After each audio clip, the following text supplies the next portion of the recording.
नमस्कार, आप देख रहे हैं आवाज़ इंडिया लाइव। अगली खबर उत्तर प्रदेश के फिरोजाबाद टूंडला से। टूंडला 13 अगस्त धानगर महासभा द्वारा लोक माता देवी अहिल्याबाई होलकर की 227वीं पुण्यतिथि नगला छेकुर नगला रामबस्क नगला लल्लू में मनाई गई। पुण्यतिथि में गोष्ठी में बोलते हुए धानगर महासभा के प्रदेश अध्यक्ष व भाजपा के नेता भंवर सिंह धानगर एडवोकेट ने कहा कि होलकर का जन्म 1725 में अहमदनगर महाराष्ट्र में हुआ था। होलकर के माता पिता ने अच्छे धार्मिक व वातावरण की शिक्षा दी।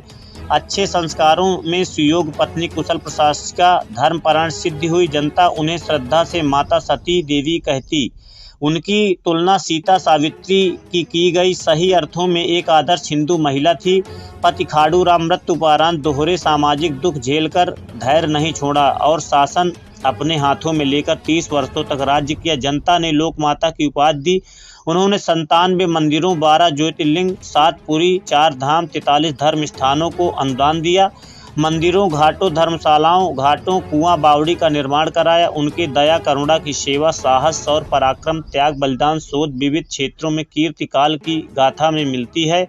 अपनी कृतियों को पालन करती हुई 13 अगस्त 1995 को देवी अहिल्याबाई का देहावसान हो गया। ऐसी परिस्थितियों रही। अहिल्याबाई इतिहास में सदा अजर अमर रहेंगे। पुण्यतिथि पर चौखेलाल धानगर, हरेन धानगर, राहुल धानगर, बीडीसी लेखराज धानगर, हरिशंकर धानगर, बलीराम धानगर, रघुवीर सिंह धानगर, बाकीलाल धानगर, सुंदर सिंह धानगर, हरविलास धानगर, रजनी धानगर, राम बेटी धानगर, वीरपाल धानगर आदि लोगों ने भाग लिया। अब आगे की खबर अरविंद कुमार श्रीवास्तव के साथ। आज लोक माता अहिल्याबाई होलकर की 227वीं पुण्यतिथि मनाई जा रही है और ये 13 अगस्त को इनका देहावसान हो गया था। इनका जो जन्म है महाराष्ट्र के अहमदनगर के चौड़ी गांव में हुआ था और ये इनके माता का नाम सुशीलाबाई था। इनके पिता का नाम मणिचंद सिंधे था और ये बड़ी सात्विक महिला बेटी थी और उनके पिता ने इतना संस्कार दिया था कि ये हमेशा पूजा पाठ उसमें लगन रहती थी। मल्हारराव होलकर जो इंदौर के राजा थे, उन्होंने अपने बेटे खंडेराव होलकर के लिए इनकी शादी की थी और शादी के बाद इनके कुछ दिनों बाद लड़ाई में इनके पति खंडेराव होलकर का निधन हो गया था। निधन के बाद इन पर एक बच्चा था, उनकी भी कम आयु में उनकी मृत्यु हो गई थी, बच्चे की भी। तो उसके बाद आया दादा निधन होने के बाद ये महारानी बनी।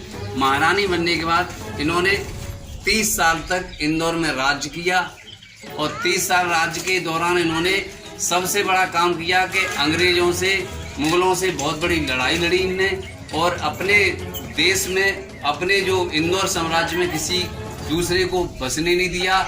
इन्होंने इनके जो पति का निधन हो गया था तब सती प्रथा थी, तो सती प्रथा में तब ये लोग चाहते थे कि सती होना चाहते थे, लेकिन इनके ससुर ने मल्हार होलने गया सती नहीं होना तो रानी बनना है, तो इन्हें सती प्रथा त्यागी और ये रानी बनी। और उस रानी बनने के बाद सबसे बड़ी बात है कि अपने देश की सीमा सुरक्षित की। इन्होंने महिलाओं के अधिकार दिलाए और कोई भी इनकी सीमा में नहीं घुस सका। बहुत बड़े दयालु हृदय थे ये और इतनी अच्छी महिला थी कि इन्होंने बहुत धार्मिक प्रवृत्ति की थी। चाहे जो भी मंदिर हों, 57 पुरी और 57 मंदिर और दुनिया के बहुत सारे तीर्थ स्थल उन्होंने बनाए। चाहे मंदिर हो, मस्जिद हो, चाहे मजार हो, सब इन्होंने जीर्णोद्धार कराया और बहुत सात्विक प्रवृत्ति की महिला थी और लोग बहुत न्यायकारी थी। इनके बेटे से एक एक्सीडेंट हो गया था तो दंड के रूप में ये एक्सीडेंट में वो करना चाहती थी, सब लोगों फोटो लेते करना चाहती थी, लेकिन उन्होंने सजा नहीं दी और ये बहुत न्यायकारी महिला थी। कहीं भी आज चले जाओ, प्रधानमंत्री ने भी काशी में इनके नाम से अभी एक मूर्ति इनकी स्थापित की है और भाजपा सरकार ने इनके नाम से जो बेटी की शिक्षा फ्री की है BA की, इन्हीं के नाम से की है। इंदौर में इनके नाम से आज भी एक एयरपोर्ट है, एक क्रिकेट का स्टेडियम है और इंदौर की बहुत बड़ी सामग्री है और इन्होंने देश हित में बहुत बड़े काम किए और जे समय रहते पूजा पाठ में विलत रहते हुए आज 13 अगस्त को इनका देहावसान हो गया था। ये मृत्यु लोग पधार गई थी, इसलिए आज हम पुण्यतिथि मना रहे हैं। और मना के इनको हम याद कर रहे हैं कि ऐसी हमारी महिला पैदा होते रहे हमारे समाज में, जिससे हमारा नाम होगा और ऐसी महिला अजर अमर रहेगी। जिन लोग का माता अहिल्या होलकर को मैं नमन करता हूँ। अगली बार से बहुत जोर से आप फोटो ले लो बड़ोड़े।